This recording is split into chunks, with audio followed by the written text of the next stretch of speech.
it's Renee with Delaney Jane Cards, and welcome back to my channel. Today we're going to be making a not so spooky Halloween card.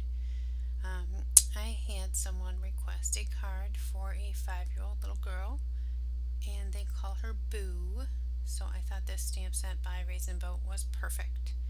I've had this one in my stash for years and years.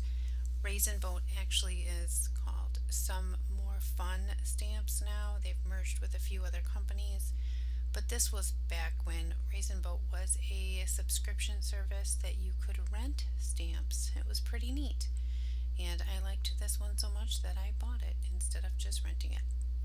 So it's a little lineup of ghosts, and they are 1, Boo, 3, 4. And the sentiment that I stamped underneath is honest. They said we could take the candy. So I'm using some light blue green colors here to color the ghosts with the numbers. This is Nina, I think it's 80-pound cardstock, and then I did stamp it with my ink on 3 blackout ink. And I used those aqua colors and my colorless blender on those 3 ghosts. And I wanted this other one to stand out. The Boo already doesn't make it stand out enough. I decided to color this one pink. This little 5-year-old girl is super girly and she loves the color pink. So I thought, why not add a little bit of pink instead of, orange and black and green and creepy. This is super fun and bright and girly. So I used these really bright pinks, and then here I could have used the colorless blender, but instead I chose a really light color with lots of zeros. Those zeros are colorless blender, and so it will push the color just like the colorless blender, but it'll leave behind a little color. And then I chose some violets here. This is a V and then a BV to give a little bit of color to the signs that they're holding. I just shaded them on the one corner and then blended it out here again with my V. I think it's a quadruple zero, super light, and then added a little colorless blender. I die cut this with I believe it's a pierced rectangle die from probably MFT. I've been collecting their dies for a while, and I die cut everything off screen. And yep, MFT. So then I was picking a rectangle that was just a little bit larger so that I could frame it and get that really cool detail. And here I am setting up what is going to be my card. This is a Happy Halloween stamp from an old Amuse Studio stamp set. I don't have many Halloween stamps in my collection. I'm not really a big Halloween fan, so I had to use what I had.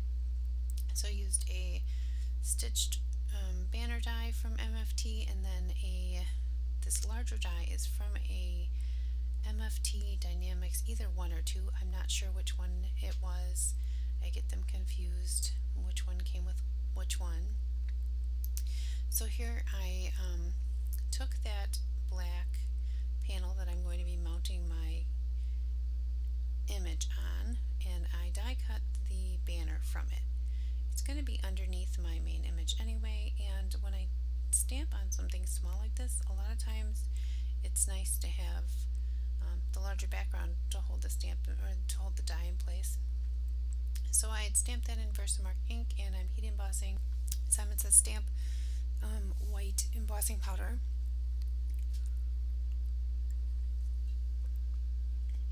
And then I'm layering everything up here. I did put glue all over the back of this, which I had to lift my paper up. I didn't want to get glue all over my mat. And then I had die cut that out of this back panel, so I was really conserving black paper. It's not like it's a rarity in my craft room. I have plenty, but where you can save, you might as well save. So I used some foam tape here to pop this panel up. This is that Amazon roll of foam tape. It is super sticky, and you do need to cut it with scissors. You cannot tear it. It'll stretch. So here I peeled off the backers, and it works just fine. It comes off. I added liquid adhesive. Usually I do this so that I can wiggle things around. This is going onto some tonic glitter cardstock. I want wanted to make sure that it was adhered really nice, so I did add a little bit of liquid glue for that. And then here, the sentiment I laid straight down on the card panel. I pulled out some pink and Maine. Oh, I don't know. These are some gemstones or something, but they're pretty thick. So I tried to tuck them around the edge of the panel so that when it does go through the mail, these are protected by that layer that's popped up. So then I was trying to decide what else it needed. I knew that those three weren't enough, but I knew I wanted to add a little bit more fun to this pink ghost. So I took out this clear, I think it's blizzard, white blizzard, snow blizzard, it's the clear glittery one, Nouveau Drops, and I put that all over this pink ghost. I thought that would definitely not be Halloween, the norm for Halloween would be to have a glittery ghost. So then I used my black gel pen or glaze pen here to add details to the pupils of the ghost's eyes, just to blacken them and make them shiny. And I still wasn't certain what I was going to do.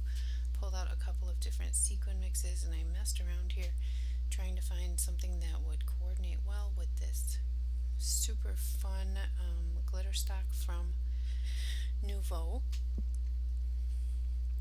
And I actually used two different sequin mixes.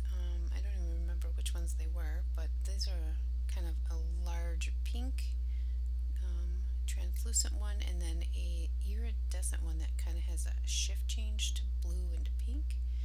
And I was just picking all the sizes that I wanted here and deciding what I thought would look best.